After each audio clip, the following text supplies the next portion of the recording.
Ladies and gentlemen, how do?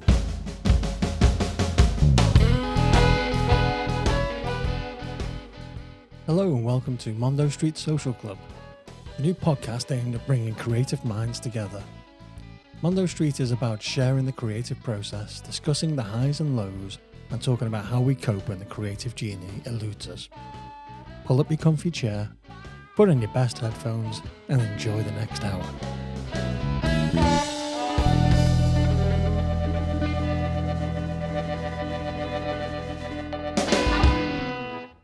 Hello and welcome to Mondo Street Social Club. Today I am joined by Matthew Robinson, award-winning director, writer and producer, all the way from sunny Los Angeles, while I sit in rainy, grey Derbyshire. Matthew, hello. Hello. Thank you for having me here on the show today. You're welcome. It's really good to meet you. I know we've done a little bit of backwards and forwards over messaging, setting this up, and getting the time zones right. It's really good. Thank you for joining me. How have you been? I've been pretty good. LA, even though we're known for sunny weather, we actually had a very unnaturally cold and wet winter. And so it's finally starting to get LA again in terms of like the weather. And it's actually very nice. Yeah. Oh, lovely, lovely. So I referenced then at the start that you award-winning director, writer, producer. Um, that's a heck of a skill set for somebody who is so young compared to me. Definitely young. Do you want to talk us through how you got to where you are today? Oh man, well, it's funny. Well, it all started when I was a child. But you know, Are you uh, sitting comfortably? Then we'll begin. Right, right. No, well, honestly, I've always had the love for writing. I used to fill up my composition books as a kid. In it's early back as first grade, I was writing stories and sci-fi and fantasy and adventure and comedies, and I just write them and then I give it to my friends to read, and they take it away my composition book away for a week, and they write it. All my friends were in the adventures, but for a long time, I was actually going to be an archaeologist. I was very into archaeology. I wanted to be a journalist for like Nat Geo and Smithsonian. And I went to an event at the Amundsen Theater. I grew up in DC, then my family moved to Cincinnati. And the Theater is this big theater in Cincinnati. They had James Cameron and his team were there for their underwater archaeology documentary and about the Titanic. And I was probably the youngest kid there by a good 10 years. And, everyone else was there because they wanted to talk about Titanic and they wanted to talk about, Terminator and all these James Cameron movies. And I was like this kid who was like, just kept raising his hand and asking about like, so how do you like write underwater? Do you have like special pencils? And stuff? That's the questions I want to know. So, Yeah. but it's funny as James and all of them started talking about the filmmaking process. I was already a big fan of movies, but it kind of started to seep in, and I was like, "Oh, making movies would be fun too, wouldn't it?" And slowly, that overtook my love of archaeology for my career path. And so the world lost an archaeologist, but they gained a writer director. Yeah, absolutely.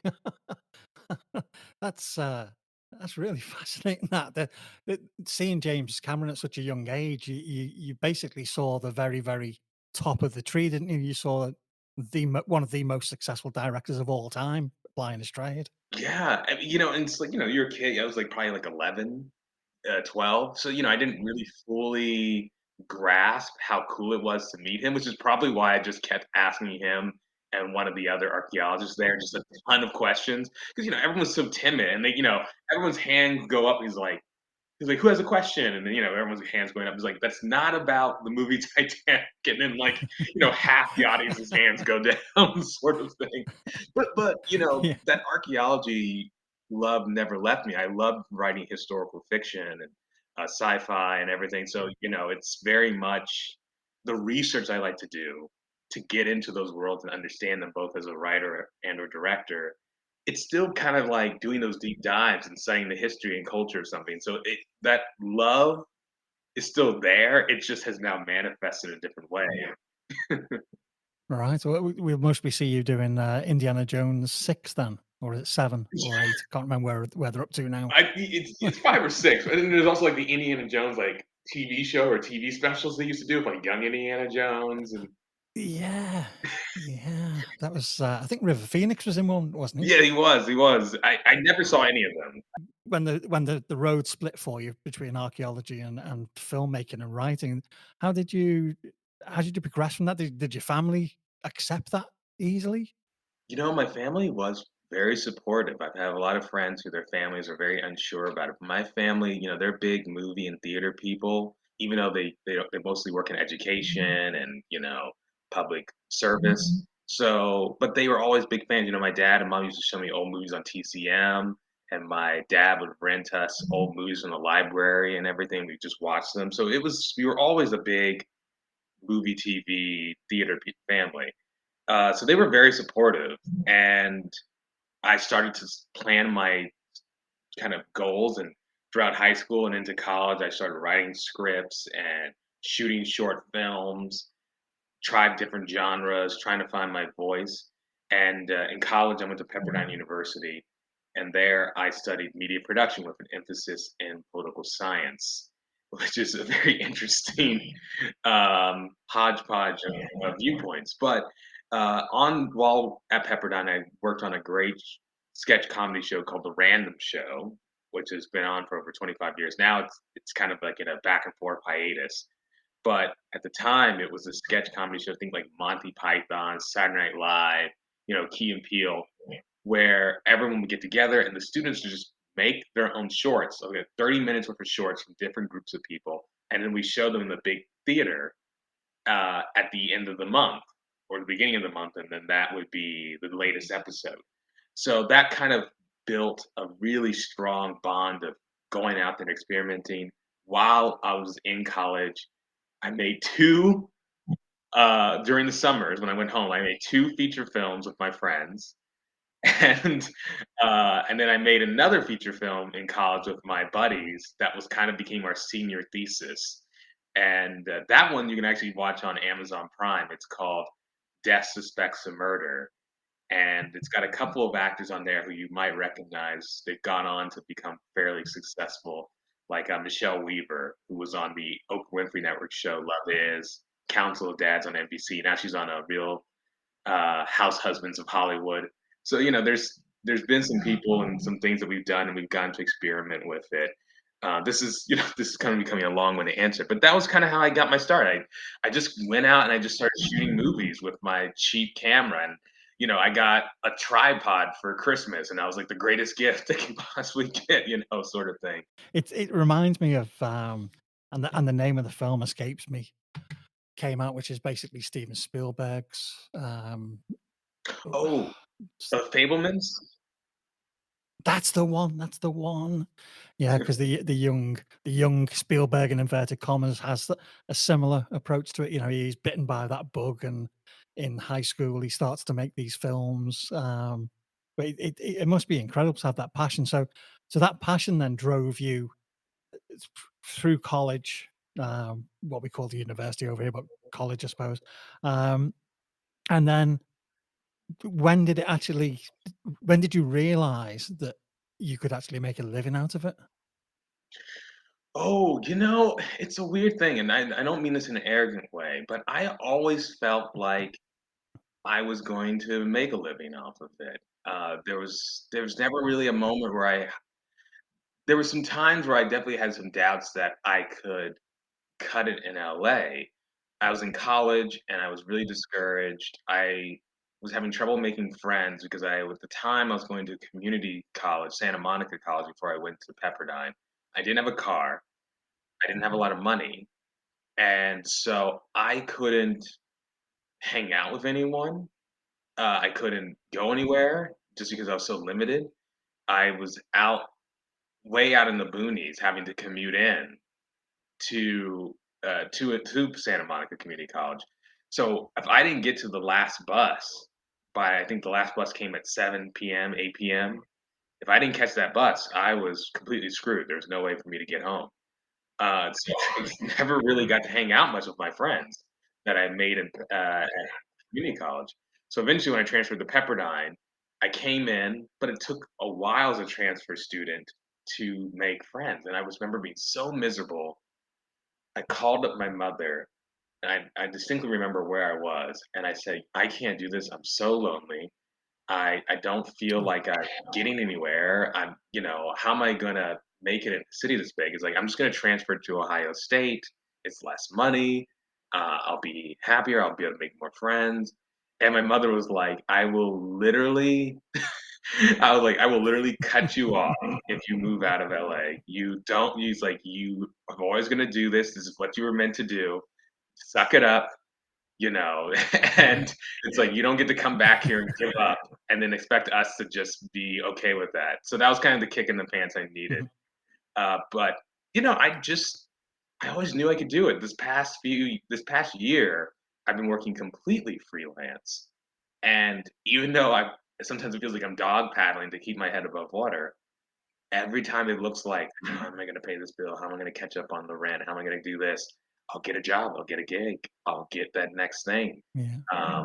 Whether it's producing, directing, or writing something for someone, and then all of a sudden I'm okay. And so, yeah, maybe very to say, but I just always felt I could do it. That's brilliant because the greatest thing when you've got a passion like that and when you've got the creative bug is self-belief, because self-doubt turns the taps off, doesn't it? It stops you from doing things. I think so. I mean, I'm not sure, your experience, but I think it's like you have to believe it before anyone else does. Because if you don't believe it, people can like kind of smell it on you. They're like, Yeah. "Oh, this person doesn't believe in," and so they just kind of ignore you. That is a very, very good point. It's like sharks, people can smell that self-doubt, and half of convincing people is looking convincing, is looking as though you do know what you're talking about. So having a good level of confidence never hurts anybody. It really doesn't. I wish I could transfer a little bit more of that. I've gotten better over the years, but I wish I could transfer a little bit more of that confidence when it came to like online dating or something, like somehow put that out there. But when it comes to, film, theater, I'm just in my element. I always feel very at home. Doesn't matter how stressful it gets financially for myself or on the production itself. I just have this like I go to a different place. I become a different person. When I'm writing a script, I become this completely different person from who I am. So that kind of makes it exciting and addictive as well to just be able to walk into a room and have the confidence. I can feel like I'm 6 feet tall when I'm working on a movie. I'm 5'7" in real life, so Oh, right. it's like, I go on a movie set and I'm like, "Oh, I got this. Let's go." It's like, "Oh, we have half the budget that we need. Doesn't matter. I'm gonna get this done," But it's come from years of experimenting with my friends and having safe places to fail throughout high school and college. I've been graduated now from college almost 11 years. 11 years next week. Good lord, I'm old. But that's how it is. I interviewed a singer-songwriter who's over in Mm, the UK, a lady called Carol Hodge, and I will forever sing her praises because she is a phenomenally talented artist. And we were talking about imposter syndrome. Um, mm. and Carol was saying, because she's played with some really famous musicians over here, and she truly is gifted. So we talked about imposter syndrome a little bit, but then we talked about how having that self belief, which enables you to be creative, but then that creativity is soothing. So any anxiety that you might have is soothed when you are in that creative frame of mind, and that then gives you confidence to move on and move on. I think there's really a lot of truth to that, and I think I mean, it's a great way. I don't know if I have imposter syndrome. So yeah, this might be too much information to say on a podcast, but no, I in 2020 I went to a therapist. I had some little extra disposable income, and we were talking for a few months, and I was like, "Oh, I might have imposter syndrome." And I laid out to her what I was feeling. She's like, "I don't think you have imposter syndrome. I think you have Jonah complex." And I was like, "What the hell is Jonah complex?"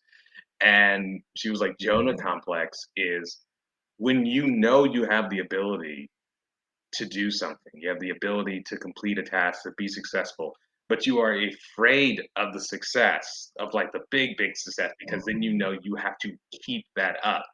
And the responsibilities that come with great success are actually what scare you.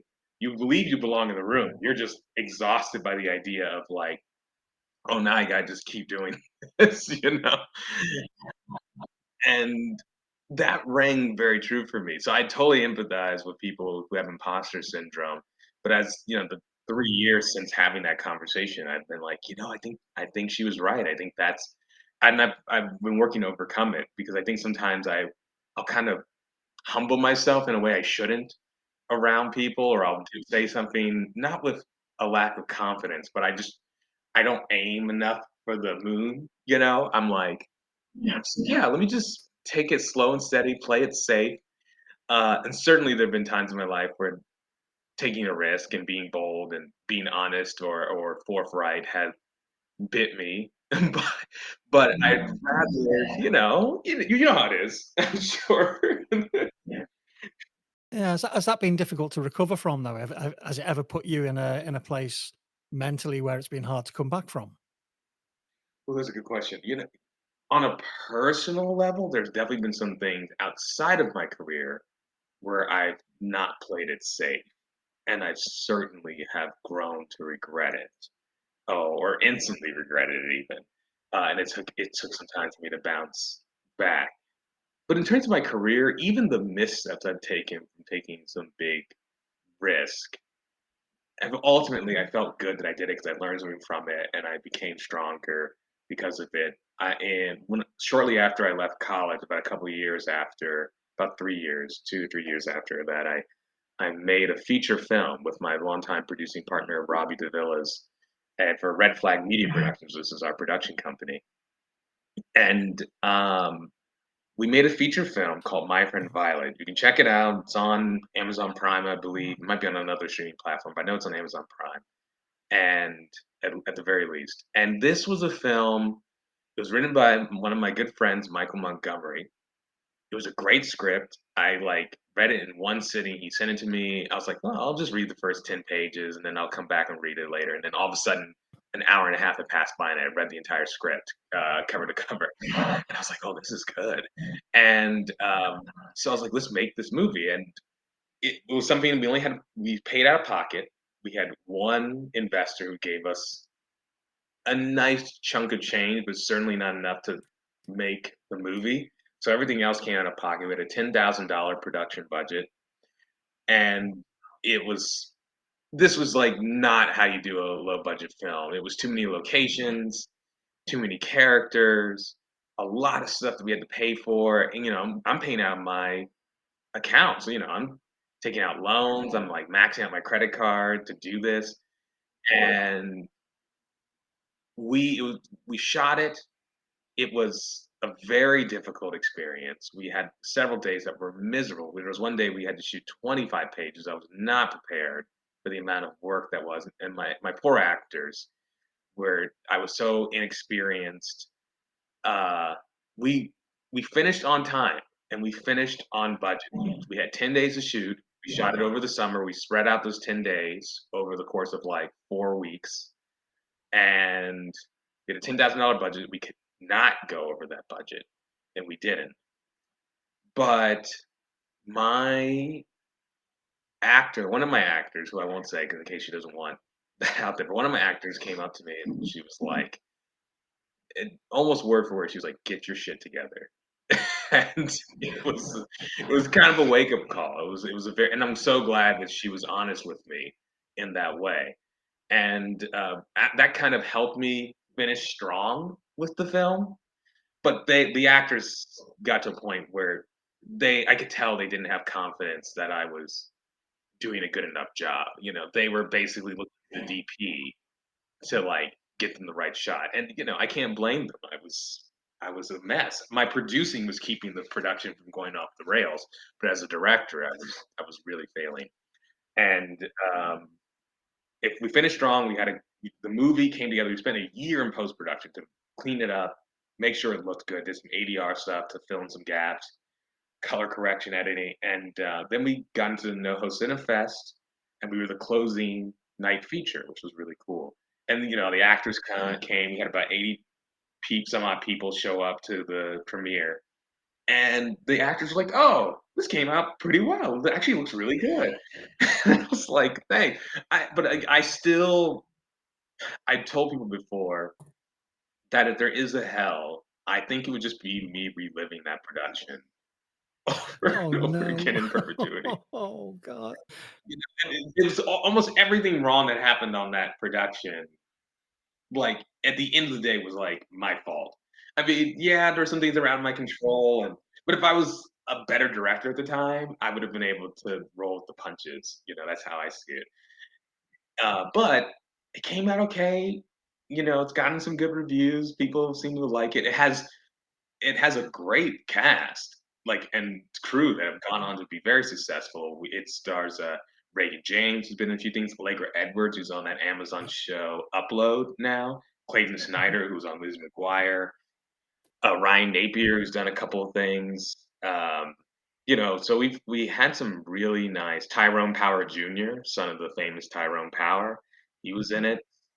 So, we had some really cool people in this production, and thank God I didn't completely mess it up and that it's okay. But I see all the mistakes. Other people have been like, you talk about this movie like it's so bad. I watched it last night and it was fine. And I'm like, well, you don't know everything I messed like that, but that's like just to give, and I'm sure people who are listening to this have had creative projects like that or any projects like Yeah. that. But it was just like I took a risk. I think it paid off in the sense that I learned more about myself, and I kind of had to put up or shut up eventually. Yeah. Yeah. But gosh, did it blow up in my face. I suppose though that you're part of that filmmaking mentality. You look at Sam Raimi, Kevin Smith. They both started off with extremely low budget films and used ingenuity and hard work to produce Clerks and The Evil Dead. So you're in a good group there. It's a really good group to be in. I'm glad to know that there's some really good and successful directors who've had long careers who their first few projects they weren't super excited about. Because like before Sam Raimi did Evil Dead 1, which he wasn't happy. I mean, he was so unpleased with Evil Dead that he ended up Evil Dead 2 is essentially a reboot. But he also did a little short called Within the Woods, I believe, which I just found out about recently, which was basically a prequel to Evil Dead. It was him kind of figuring out some of the ideas that would become his hallmark. And Martin Scorsese also has a feature film early from his career that he's not crazy about that has Harvey Keitel in the lead, and Mean Streets. yes, yes, and he's not a fan of it, from what I've understood. So it does give you some comfort to know that you can screw up early on and still find your voice. But I almost gave up directing after that. I was a little I thought, well, writing and producing were always my two, like, that's how I came into the industry. That's what I was like mainly focused on. And directing was just kind of something I thought, well, I like to direct some stories. And that attitude seeped into my early work because I wasn't taking directing seriously as I should. I was thinking of directing as this kind of fun thing when really directing it's one of the most blue collar jobs you could possibly have. You know,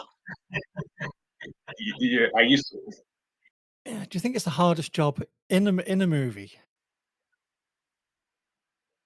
Mm, uh, you know, I still think the grips might have it worse, Yeah, and I'll give you same with that the one. Yeah. PA. But, I definitely think it has the. I think the director has the most pressure because Yeah. if the movie doesn't do well, you're gonna take all the blame. Mm, Um, if the budget doesn't come out the way it needs to. It's not the line producer's fault. It's not the yeah. executive producer's fault. It is the director's fault. If the Yeah. script's bad, it's the director's fault. Yeah. Yeah. So there's no shielding that you get. You get a lot of praise, in my opinion, undeserved praise if the movie does well. but you also get a lot of undeserved hate if the movie doesn't do well. So It's a bit like a sports coach, isn't it? You know, the players don't perform, or the athletes don't perform for them, but the coach gets it in the neck at the end. that's a very good example of it. You know, you're just like, oh, I thought I did a good job. I'm like, nope, no, you didn't. Nope, So nope, nope, nope, nope. Off you go, bye bye. Yeah, I wouldn't want to be a coach or a director. I don't think I could take the stress. So kudos for you for surviving that one. Did it get easier? it did. I had to be really serious with myself. After I made My Friend Violet, I didn't direct anything for about 2 years. I wrote and still produced stuff and helped my friends out with projects, but I literally went through every short film and feature that I directed, and I wrote a notebook of just like, I could have done this better here. This was good. This could have been better. This was really bad. What could I have done to fix it? And I just went through scene by scene, almost shot by shot, and just hypercritical analyze myself. And then I was like, okay, maybe I'm ready to go. And from there, I actually ended up doing theater for a little while because I love theater, and theater was something that didn't cost as much to put on a show, and I also could get people to pay money to come see the show, so I actually could make some money back. And this makes me sound so awful, but no, but I But the thing is that it's a product, isn't it? As much of it as is art, it's still a product, and you need to be able to fund the next part, or the part that's cost part of your life doing that. right, you know, I so respect directors who go out there, theater or film, and they are like, I just want to make art. I don't care how much money this makes. And to a certain degree, there is that side of me that's just like, this is just a good story, and I just want to get it out there. But typically speaking, even if I'm like, this is a great story, I do ask myself the question like, will this sell? Will this make money? I guess I'm afraid that if I make too many projects that don't make money, I'll be done. You know, I won't get to make it. You know, it's I think for every, 3 movies that make money, you can have one that's like, I just made this for me. I don't care if it makes money, but even that should be probably well reviewed. Yeah. So you Yeah, no, don't. I would agree, because you've seen even established directors have had that drop off in the curve and the popularity, where they've done 1, 2, 3 good films, then maybe done 4 or 5 haven't been so good, and then they've struggled to get a good script for the 6th film. So yeah, it's definitely true that. Yeah, there's a lot of truth, and I understand the artist's ability. Like, I don't really. It's like, oh, I don't care about that. I'm like, but to a certain degree, you shouldn't, and to another degree, you definitely should because you are selling a product. And also, don't you want to make something that people actually want to see? And there's obviously marketing departments and all this other stuff that the director doesn't have control over, or the writer doesn't have control over. But me at my level, I have to when I do a play for like the Hollywood Fringe or some sort of festival. I have to do the marketing. I have to get out there and get people to come, and I'm happy to say that every play I have written and or produced, directed, has made a profit, like it made a true profit when it comes out, and that's hard in theater. Um, but it's for me, it's like I like to write it out. I have like a wall, a board of ideas, and I do go through them. This is the producer part of my brain. And I go through them like, okay, this is good, but can it get butts in the seats? When should this be released? Is this no longer is the genre too flooded right now? I try to really consciously think about those decisions um, whenever I'm doing something. In directing theaters, it's so different from directing film. It's much more about the actors. It's much more about the blocking and the staging than it is with film. Film, you got to get the camera and then you got to block out that shot. With stage, people can move around. They can do, they're running around. They're doing all this different kind of stuff. Your directing is so different than the minute detail of a film. Um, but doing that, directing theater gave me the confidence to kind of go back into directing film because, in my opinion, if you can direct a good stage play, you can direct a good film. Mhm. Uh, you because you'll have more help. on a film Yeah, than you yeah, will. that's true. You know, it's like, stage, here I am, I'm moving the lights, I'm doing this, I'm every single time these people rehearse, I have to be there. Film, it's like, you should know your lines. Let's do a little rehearsal. All right, come on set, stand here, stand here. Don't worry, you get 10 chances to get this right. It's really Yeah, because the beauty about theatre, and I think what attracts people to theatre mainly is the immediacy of it. The fact that yes. it's always one take, and that one take has to be the best take. Um, Particularly with musical theatre, musicians and singers are prone to hitting the odd duff note here and there. The strain and pressure on them must be immense.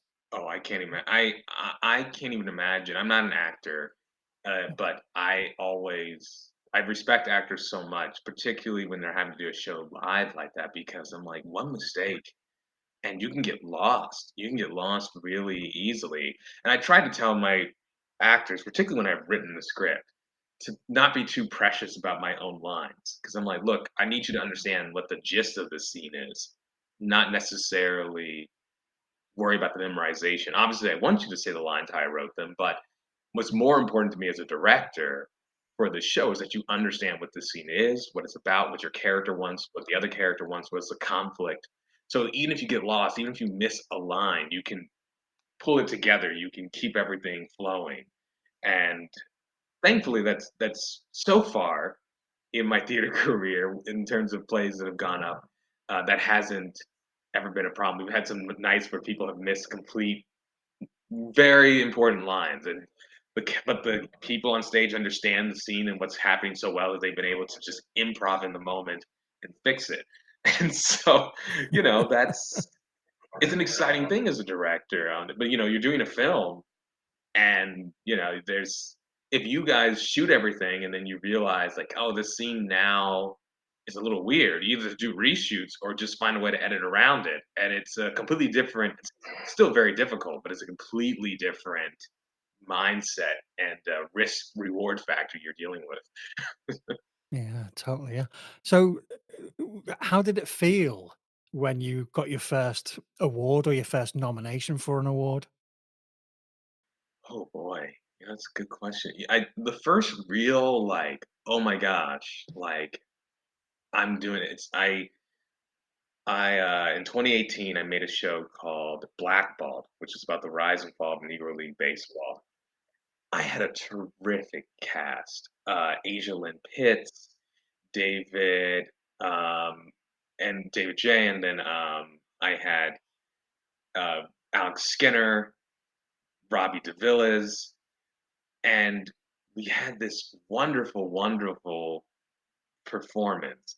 Tuan Pope, and these actors, they just clicked immediately, and they really understood each other. They understood what they were trying to do. They had their lines memorized within like 2 weeks of our table read.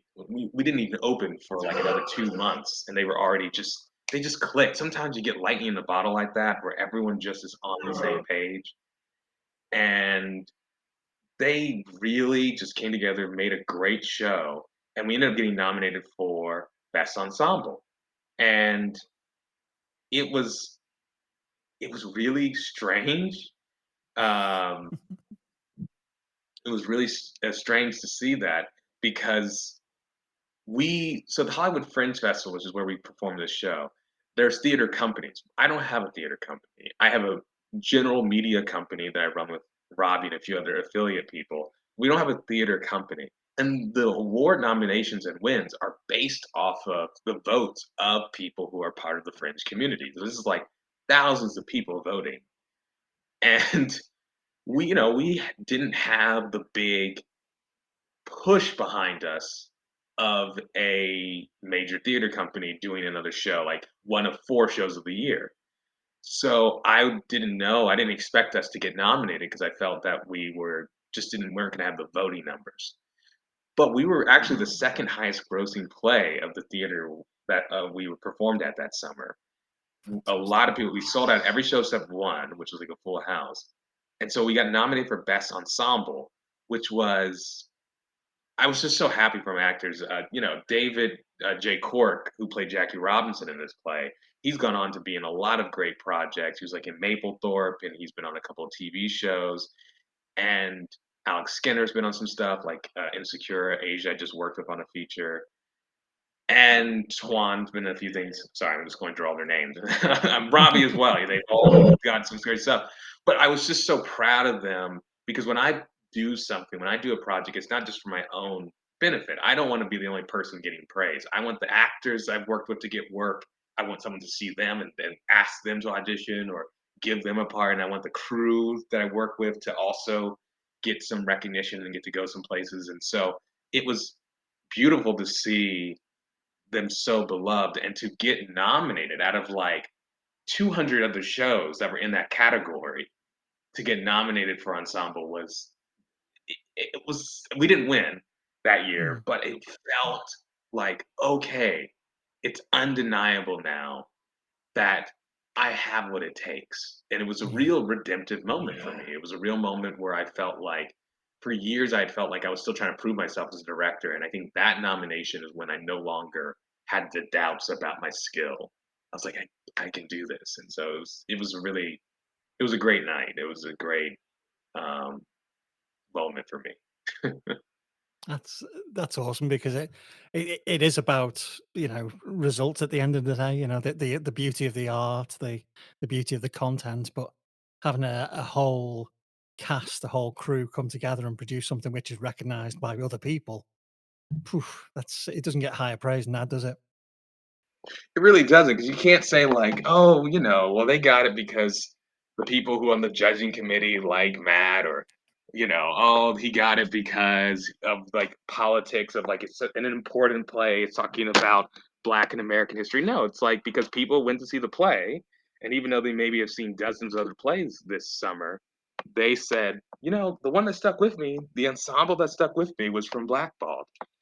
And that means a lot. I mean, the next year we actually ended up winning best comedy with a show we did, and that was like euphoric. I mean, that was beyond my wildest expectations. Yeah, I can't comprehend that. Not being in the field that you're in and producing something of such scale. I can't get my head around how all that hard work, all those moving pieces coming together, and then somebody saying, you know what, in this year you were the absolute best. That must be an amazing feeling.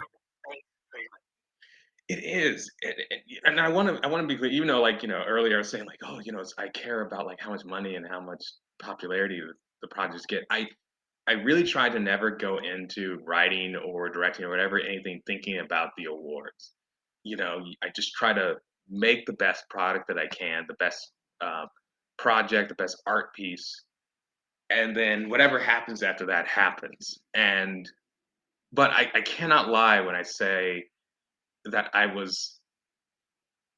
don't want to say that wasn't surprised when we got nominated. I was certainly surprised when we won. I did not think it was a play called Olivia Wilde Does Not Survive the Apocalypse. It was a comedy, as you can imagine. Yeah. We did it at the 2019 Hollywood Fringe. Uh, that year was especially cool because there was no New York Fringe, so we were the largest Fringe in America that year, and there was about almost 500 shows that were out there. We were competing with about almost 300 shows, I want to say, in our category of comedy, maybe a little bit less, like about 250. So, we were not expecting to win. But I'll be lying if there wasn't a point within the show where I was like, "Oh, I think we're going to get nominated."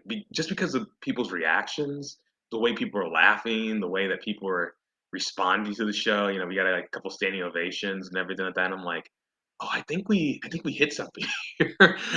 But I didn't know that while writing it. I was just like, "Let me make this silly little play and see what happens." I love it, and it wasn't written about Olivia Wilde, although she make some kind of contact with you or anything?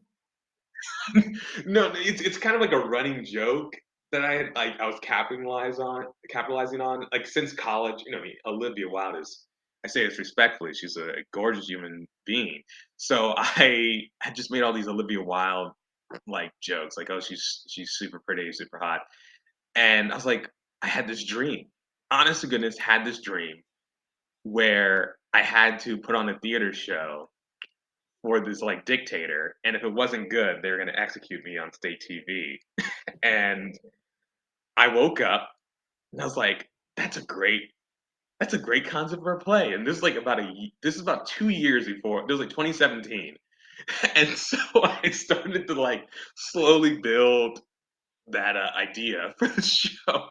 And then I was like, okay, well, what's the show gonna be? And I was like, it should be the importance of being earnest. And then I was like, wait a second. Once if this, it's a post-apocalyptic world that only has a few movies and plays that have survived, and Oscar Wilde is one of them. So they think Oscar Wilde is like the greatest playwright to ever live, and maybe he was, but they don't even know who William Shakespeare was. They all Shakespeare's works got lost, which was my kind of dig on theater continually dipping back into the well of Shakespeare, which I think Shakespeare would actually be very upset about because I think Shakespeare was always like, let's put on some new plays. And I don't get me wrong, I love a good Shakespeare play, but I think he's a little overused. And so I was like, let's do some Oscar Wilde. Let's give him some love. And so I linked Olivia Wilde with Oscar Wilde. And so they worship Olivia Wilde in this future, thinking that she was like a deity because they just see her on screen and they just think she's so beautiful. Everyone must have worshipped her. And so Olivia Wilde did find out about this play, and she tweeted about it, and she said, "Thanks, I think." So which is I think the best.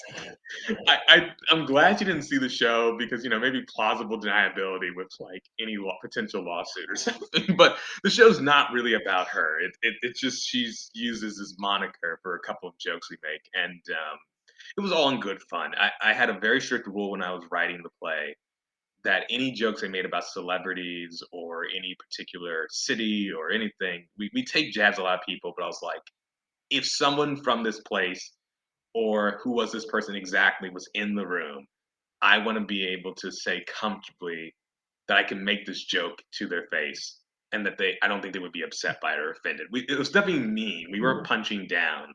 It was just kind of like we weren't like doing, we weren't trying to make anyone upset. We were just kind of poking fun at Hollywood culture.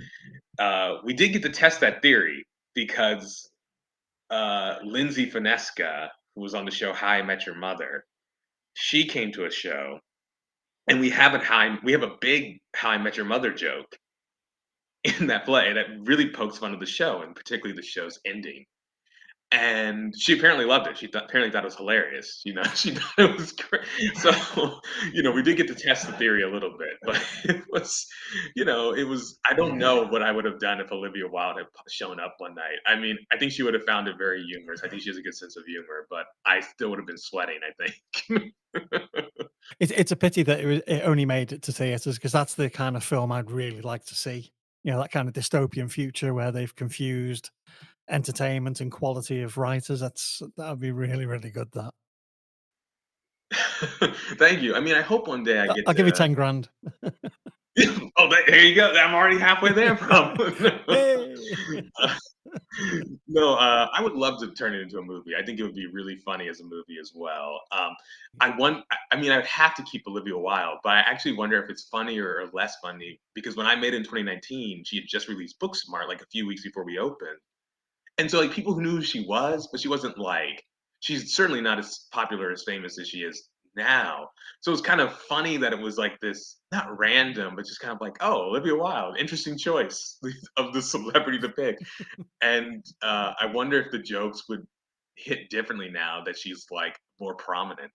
But I mean, Mm. I have to do it. I mean, it's a whole joke of the plays that they confused her. They think that she's a descendant from Oscar Wilde. Like they've literally built a religion off of this. So it's you know, uh It's a one great day. premise, it really is. Thank you. But yeah, no, we winning best comedy, we were psyched. The night we won best comedy after the award show, we went down to the complex theaters where we had the show, which no longer exist, unfortunately.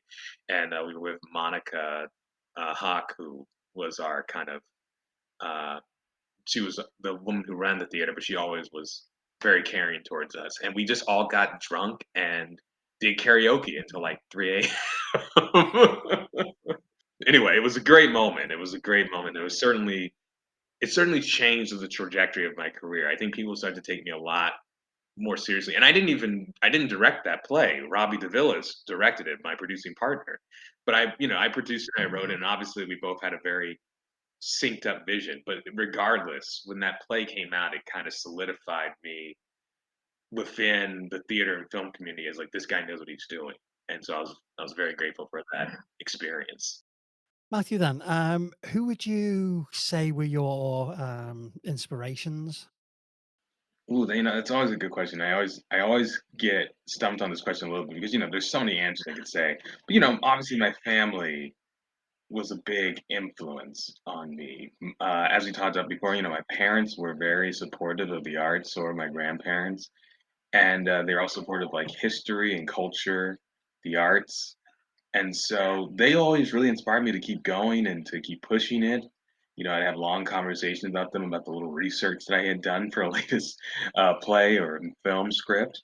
And then, with the works of people, I was as a kid, I was always really drawn to the works of photographers like Gordon Parks and Langston Hughes and Maya Angelou. They had like a lot of things I liked and a lot of work that I really gravitated towards. But of course, George Lucas, Spielberg, Michael Mann, Karen Kusuma, and then Audrey Wells. I mean, they really um, influenced a lot of my filmmaking.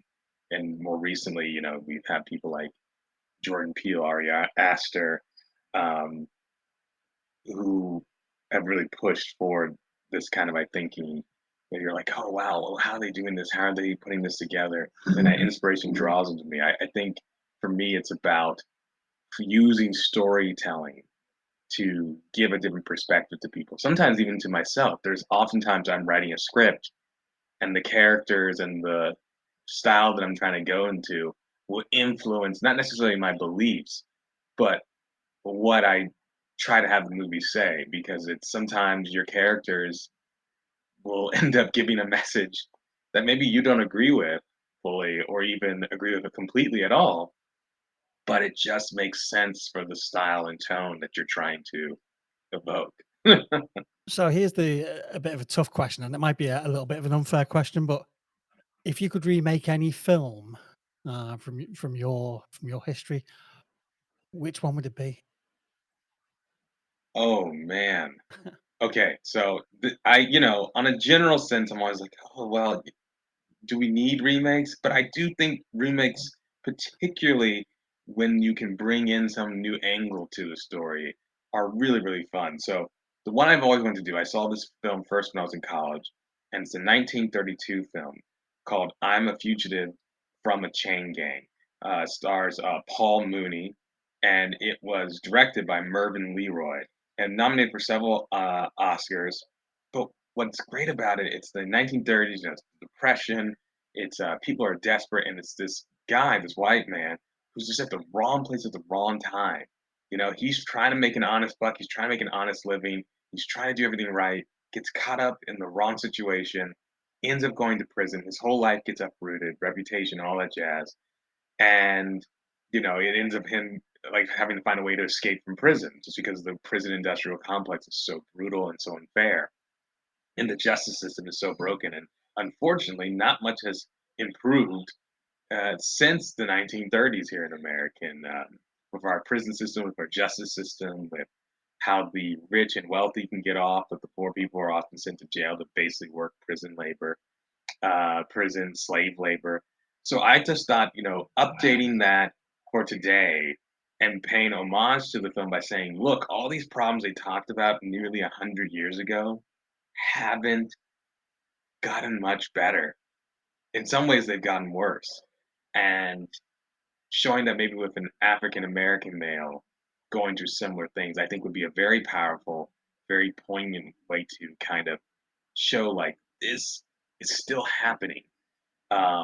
I think it would be a great companion piece. That's the way I would shoot it. I would make it that it would be a companion piece of the original, not one meant to replace it, but one meant to be watched back to back with the original interpretation. So that's my answer for a remake. I'd love to do. That's a fantastic answer, and that's one for me to watch because I haven't actually seen that film. So, and this may spin Ooh, off from that film. Is there an actor who you would absolutely love to work with? gosh, man, it's now they're gonna listen to this, and all the other actors who I want to work with will be like, "Oh, he didn't mention me." No, there's so many actors I want, but I won't, belabor the point with a lot. But if I may give three really quick answers. The first, yeah, I would love to work with Sanaa Lathan. I've read in the script that I think she would be perfect for the lead. I've always appreciated her acting since loving basketball, growing up seeing her as a kid. I think she's a tremendous actress who's underutilized in the industry, and I would love, love to work with her. Um, another person I've always wanted to work with, always wanted to get something with is Rachel McAdams. I think she is another underrated and underappreciated actress. I don't think she ever misses. I think no matter what the medium is, the genre, the tone, the character she's playing, she always gives just like a spot on performance. And it's almost like, you're just like, wow, how did she do that? And then I think, to throw maybe someone else in there just to mix it up a little bit. Another actor I would truly, I mean, this is kind of a cheat. I acknowledge that this is kind of a cheat, but I would love to work with Lakeith Stanfield, who was in like Judas and the Black Messiah. He had a very small part in Get Out. He's been doing a lot of stuff. He was on a show Atlanta. I just think he's a really magnetic actor, and there's something about him. There's a quiet power to him. There's so many other actors I'm leaving off this list, by the way. There's like 100 actors I want to work with, but those are the first three that popped in my head when I thought about it. And there's scripts and things I would love to do and bring them into and be like, hey, would you do this? And I feel like they can just give great performances. And I think the thing that if we look at all the stuff that you've done in the past and the stuff that you're coming up to do, and there's a good chance that you're going to start working with some of these actors. So if I was you, I'd draw that list up and start knocking them off one at a time. I think Hey, you've got a good chance of getting there. I think. I like that. That's the energy I'm taking. I agree. I have a good chance. So you know what? I'm going to Yeah, start putting that together. yeah, good man, good man. So what's next for you then? So next, pending what the writer strike might throw a few things off, but I think in a general sense, I'm going to be directing a romantic drama, which will be very nice. I've just done a lot of horror films, so it'll be nice to kind of have a little change of pace, so it'll be a little bit more sweet and sentimental. So yeah, I'm directing in July a dark romantic comedy in Portland, Oregon. And so that's going to be something I'm really excited to do. So those are kind of the next two immediate projects I have, and I'm hoping to get this sci-fi horror thriller that I want to write and direct off the ground as well. But the immediate two are romantic drama and then dark comedic rom. Fantastic. And they do say that variety is the spice of life, and you should mix it up a little bit, shouldn't you? I agree. I never want to be trapped in two genre. I don't think you'll ever see me do more than two or three of the same genre in a row, Yeah. and then I'll be very quick to. I want to switch it up. All right, okay. Enough of this genre. Time to try a different one. Yeah, good call, good call. Well, we've come to the end of our time, so I'd just like to say a big, big, big thank you to you for taking so much of your time out and giving up so much for the listeners and for me. It's been a real treat to get to know you and talk to you over the past couple of days. Um, I will, of course, put all of your social medias up on the with the episode for the podcast. But it just remains for me to say a big, big thank you, Matthew. Oh, thank you so much for having me here, and I would love to come back on again anytime. This was wonderful. Thank you for letting me just talk about my passion like this. You're very, very welcome, and of course, we'll have you back. So, thank you for now. Thank you for listening to this episode. Thank you to our guest. As always, please like, share, and subscribe. Feel free to hit us up on any of the socials. And our website is www.mondostreet.co.uk. Looking forward to seeing you again on our next episode. Bye.